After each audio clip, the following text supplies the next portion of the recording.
Hello again, my DIY loving friends, and welcome to Medicated Housewife DIY, where crafting and mental health come together.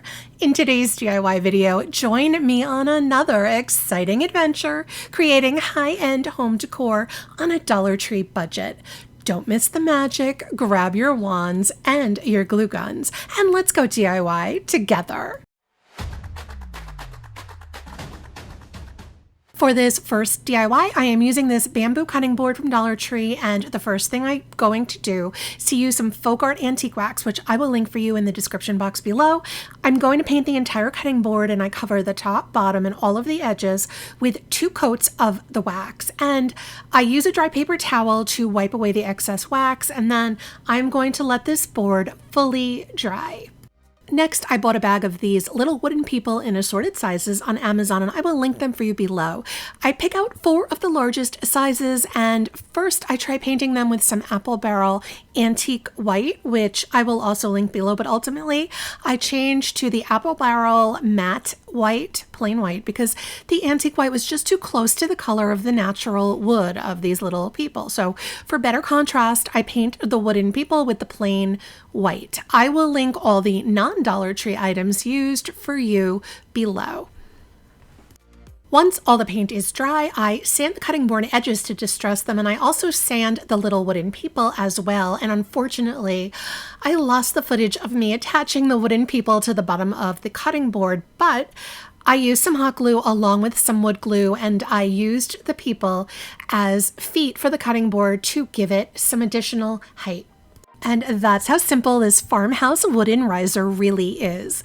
I love the simplicity and farmhouse charm of this DIY, and just a fun fact, this is an exact mini replica of my current kitchen table, so you know I love it.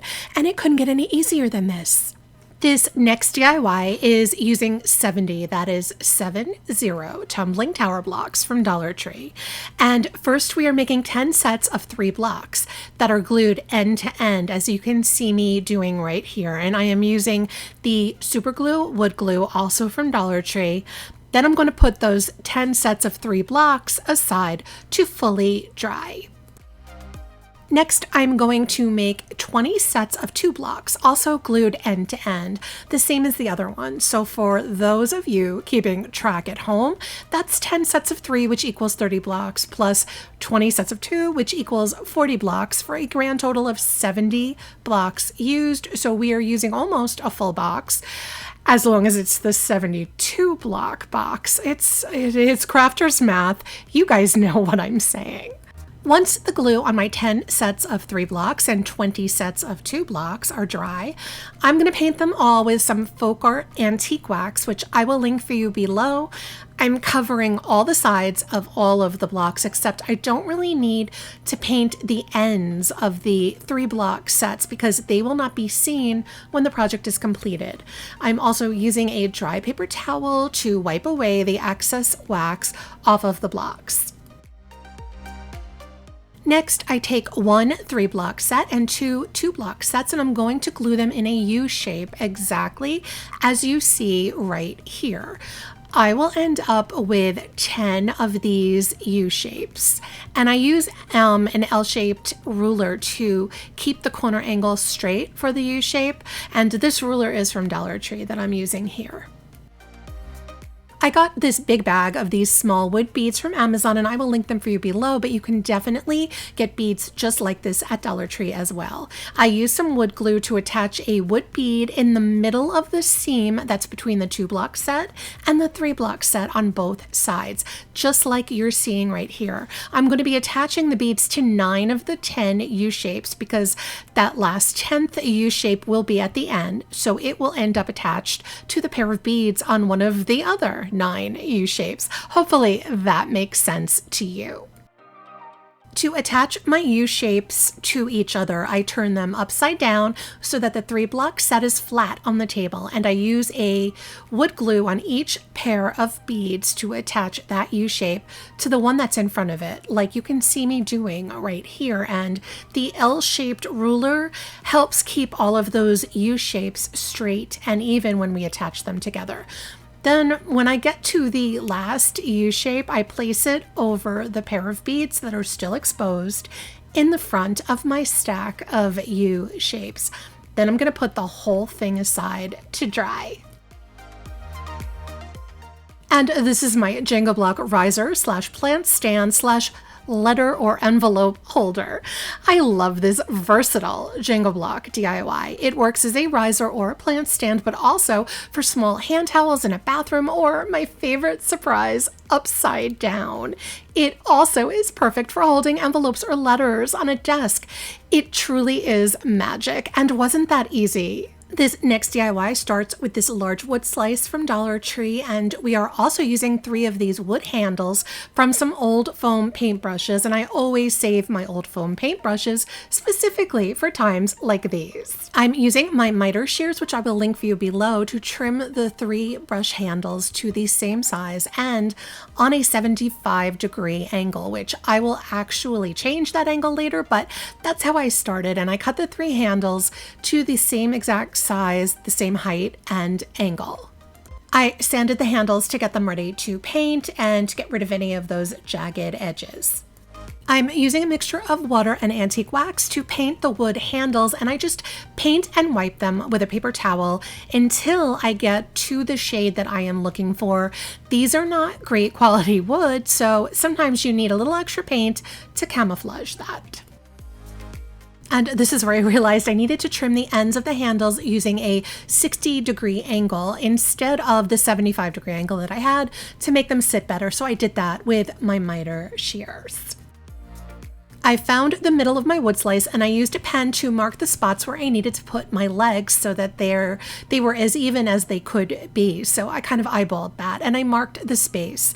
I'm using some wood glue along with some hot glue for immediate holds, and I attached the brush handle legs to the bottom of my wood slice. And this is my adorable wood slice riser, a little rustic, a little neutral, and so simple, it's practically magic. For this DIY, I'm using this clear plastic planter from Dollar Tree, along with this clear plastic bowl that they sell in a pack, also from Dollar Tree, and I'm going to be painting the outside of both using this Rust-Oleum paint and primer in white gloss, which I will link below. Once the spray paint dried, I mixed plain water with some Deco Art acrylic paint and sand gray, and I'm using a soft brush as well as a sponge to spread some of this very subtle color all around both of the pieces. And I'm not looking for an even coat or anything or perfection. I want there to be some variations in color and coverage. It's not a very neat kind of a cover. Once that dried, I grabbed some Apple Barrel Matte Black and I mixed in some water. I am using a thin brush and I want to paint some thin veins on both pieces. I am trying to achieve a kind of marble look to these pieces, and technically using a feather to paint these veins would work out a lot better, but I did not have one to use, so I'm making do with both a thin paintbrush and then a larger dry brush to feather out the veins and spread the paint a little. Also, I think this might have been better using alcohol inks to achieve a marble effect, but I really wanted to do this using supplies that are accessible to everyone. So I went with basic acrylic paint and I did my best. So on both pieces, I used the small brush to make lines going in erratic directions and then use the dry brush to smooth and blend those lines out. There are no rules, you just do what you feel like doing. Once the veins dry, I take this Folk Art Treasure Gold paint, which I will link for you below, and a tiny detail brush, and I am going to very lightly highlight some of those veins in some of the areas, not the whole vein, to give this marble look some metallic color and to kind of help it be slightly more authentic looking. And I don't overdo it. It's a really subtle kind of highlighting, but I think it was very much an improvement on both of these pieces. I did spray both of these with a glossy sealer. I think it was Krylon, but really any spray sealer will work just fine. I just wanted a glossy finish, and I'm using hot glue to attach the bottom of this tiny bowl to the bottom of the planter. And this is my faux marble pedestal vase. I really think for 2 pieces of Dollar Tree plastic, this turned out fantastic. Could it be improved upon? Absolutely, but for what it is, I love the way it turned out and I love the high-end look. For this DIY, I am using the top of a mason jar that I had in my kitchen, and I cut 11 pieces of this tracer wire that I have a huge roll of in my hoarder's basement that I have used in DIYs before, and although I still have no idea what tracer wire is supposed to be used for, feel free to leave me a comment if you happen to know, but I certainly have gotten a lot of uses out of it.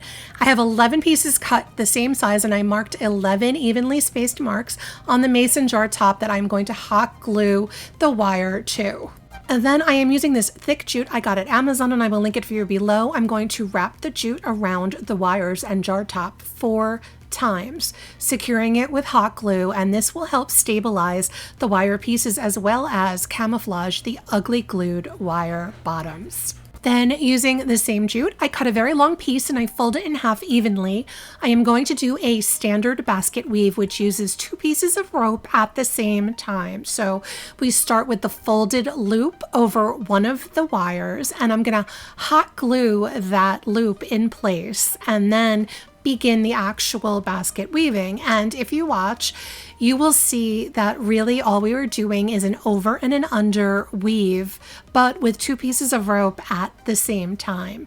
So every time I loop the rope over a wire, I twist my hand so that the other rope will then be in the front, and then vice versa, over and over. If you're unsure what I'm doing, you can slow down the video playback, or you can also pause and replay the weaving parts so that you will understand what it is I am saying.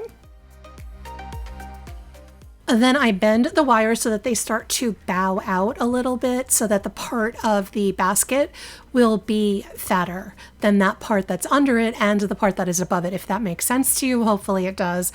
We are just going to be forcing our weave to go a little wider to fit the fatter shape of the wire. When I get to the end of the double rope, I glue the end pieces down inside the basket, and then I cut another long piece of rope, fold it in half again, and start weaving again, starting where I ended. So by gluing that new loop in place, I start there. And the whole thing is actually really easy once you get the hang of it. Following the line of the wires, the basket goes from fat back into thin again, following those wires as they cinch up, as you can see me do right here. Then the wires jut out again so that the weave starts following that and it comes outward again, kind of like the whole basket is cinched in the middle. I know it sounds really complicated, but I promise you this is not. When I get to the last row of weaving, I hot glue the end of the rope to secure it, and then I start hot gluing that last stitched weave on each of those wires so that the last weave will stay in place on each of those individual wires. And then I use wire cutters to trim the remaining wire off of all around the entire basket. I wrap one single row of jute around the edge of the entire basket just to hide the tops of all of those wires, and I secure it in place with some hot glue.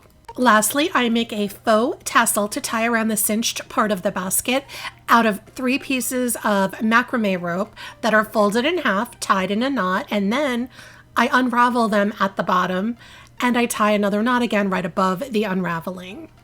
And this is my cinched sack basket. I was really going for like a paper sack kind of a look for this basket. It's not exactly what I envisioned, but I don't hate it. And frankly, basket making is so relaxing. I don't mind making something even if it's not exactly what I wanted.